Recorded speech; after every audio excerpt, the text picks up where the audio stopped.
Hi అండి, నమస్తే. Welcome back to my channel. ఈరోజు మన వీడియో వచ్చేసి ఈ సమ్మర్లో నోటికి ఏమీ తినబుద్ధి కానప్పుడు ఇలా బెండకాయలు ఉంటే చాలండి, నోటికి రుచిగా కమ్మని పులుసును చేసుకోవచ్చండి. ఈ పులుసు మనకి సాంబార్ టేస్ట్గా చాలా బాగుంటుంది. మనకి సమ్మర్లో ఎక్కువగా చారు పులుసులు అలా తినాలనిపిస్తుంది కదా. అలాంటప్పుడు ఒక పావు కేజీ బెండకాయలు, ఒక దోసకాయ ఉన్నట్టయితే రుచిగా బెండకాయ పులుసు చేసుకోవచ్చండి. ముందుగా నేను స్టవ్ ఆన్ చేసుకొని ఒక ప్యాన్ పెట్టుకొని దాంట్లోకి ఒక 2 టేబుల్ స్పూన్ల ఆయిల్ వేసుకోవాలి. అలాగే ఒక ఉల్లిపాయని ఇలా సన్నగా కట్ చేసి వేసుకొని ఒక పచ్చిమిర్చిని కూడా ఇలా కట్ చేసి వేసుకోవాలి. ఇవి కాస్త వేగాలండి. మనం ముందుగానే బెండకాయల్ని శుభ్రంగా కడిగి కొద్దిసేపు ఆరబెట్టిన తర్వాత కట్ చేసుకోవాలి.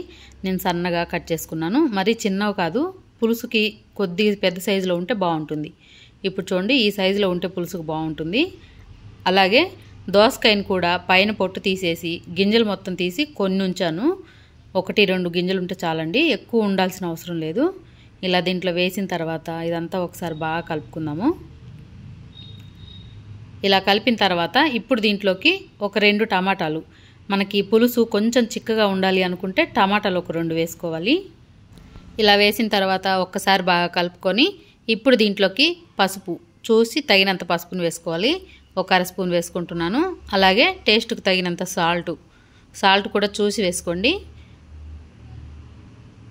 ఇలా వేసిన తర్వాత ఒకసారి ఇదంతా బాగా కలుపుకొని మనం ఒక 2-3 నిమిషాలు బాగా మగ్గించుకోవాలండి. మనకు ఆ టమాటాలు, బెండకాయ, దోసకాయ ఇవన్నీ బాగా మగ్గాలి. అలా మగ్గేంత వరకు మూతను పెట్టి ఒక 2 నిమిషాలు బాగా మగ్గించుకోవాలి. బెండకాయ మనకి జిగురు లేకుండా ఉండాలి అంటే బెండకాయ పులుసు చేసుకోవాలి అనుకున్నప్పుడు ఒకరోజు ముందుగానే మనం ఫ్రిడ్జ్లో నుంచి బయట పెట్టినట్టయితే మనకు కాస్త ఆరుతుంది కదా, జిగురు అనేది లేకుండా ఉంటుందండి. ఇలా ఒక 2 నిమిషాలు మూత పెట్టిన తర్వాత 2 నిమిషాల తర్వాత ఒక్కసారి మూతను తీసి ఒకసారి కలుపుకోవాలి. మనకు ఆ టమాటాలు అవన్నీ బాగా మగ్గాలండి. ఇలా ఒక్కసారి బాగా కలుపుకుందాము. ఇలా బాగా కలిపిన తర్వాత ఇప్పుడు దీంట్లోకి ఒక 2 స్పూన్ల కారం వేసుకోవాలి. చూసుకొని తగినంత వేసుకోండి కారం. ఇలా కారం వేసిన తర్వాత ఒకసారి ఇదంతా బాగా కలుపుకొని మళ్ళీ మూత పెట్టేసి 1 నిమిషం పాటు మగ్గించుకుంటే కారం ముక్కలు అవన్నీ బాగా మగ్గుతాయి. ఈలోపు మనకి టమాటా కూడా బాగా గుజ్జుగా బాగా మగ్గుతుంది. మనం పులుసు చేసుకున్న తర్వాత కాస్త చిక్కగా ఉంటుందండి. ఇలా బాగా కలిపిన తర్వాత మూత పెట్టి మరొక నిమిషం పాటు మగ్గించుకుంటే మనకు అవన్నీ బాగా మగ్గుతాయి. ఇప్పుడు చూడండి, ఇప్పుడు ఒక్కసారి కలుపుకొని ఇప్పుడు దీంట్లోకి పులుసును వేసుకోవాలి. పులుసు కొంచెమే నానబెట్టుకోవాలండి. మనం దీంట్లో దోసకాయ వేసుకున్నాం, అలాగే టమాటాలు కూడా వేసుకున్నాం కదా, పులుసు తక్కువగానే పడుతుంది.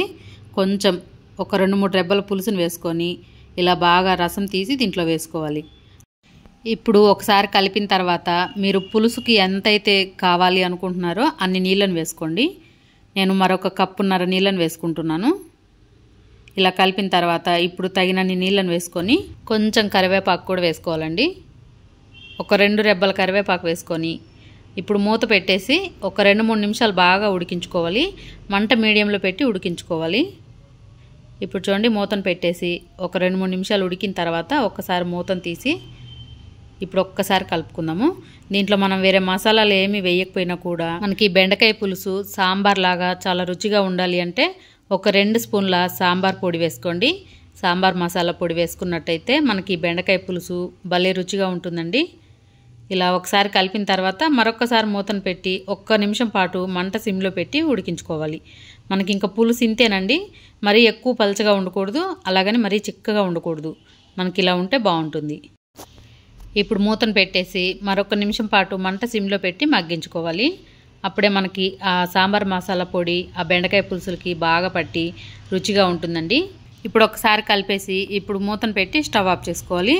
ఇంతేనండి, సింపుల్గా చేసుకోవచ్చు. కాస్త చల్లారిన తర్వాత చూపిస్తున్నాను చూడండి.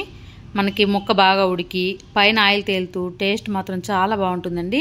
మనకి వేడిగా ఉన్నప్పుడు ఆయిల్ సరిపోనట్టుగా ఉంటుందండి. కాస్త చల్లారిన తర్వాత ఆయిల్ సపరేట్ అవుతూ చాలా రుచిగా ఉంటుంది పులుసు కూడా. ఈ ఎండాకాలంలో నోటికి ఏదైనా రుచిగా తినాలి అనుకున్నప్పుడు ఇలా బెండకాయ దోసకాయ తోటి కమ్మని రుచిగా సాంబార్ మసాలా వేసుకొని బెండకాయ పులుసు చేసుకొని తిని చూడండి. 4 ముద్దలు ఎక్కువే తింటారండి. బెండకాయ కూర ఇష్టం లేని వాళ్ళకు కూడా ఇలా చేసి పెడితే వాళ్ళకి తప్పకుండా నచ్చుతుంది. తినని వాళ్ళు కూడా అడిగి మరీ చేయించుకొని తింటారండి, అంత బాగుంటుంది. తప్పకుండా అయితే ఒకసారి ట్రై చేయండి. ట్రై చేసిన తర్వాత ఎలా వచ్చిందనేది నాకు కామెంట్ చేయండి. వీడియో నచ్చితే లైక్ చేయండి, షేర్ చేయండి, సబ్స్క్రైబ్ చేసుకోండి. Thank you.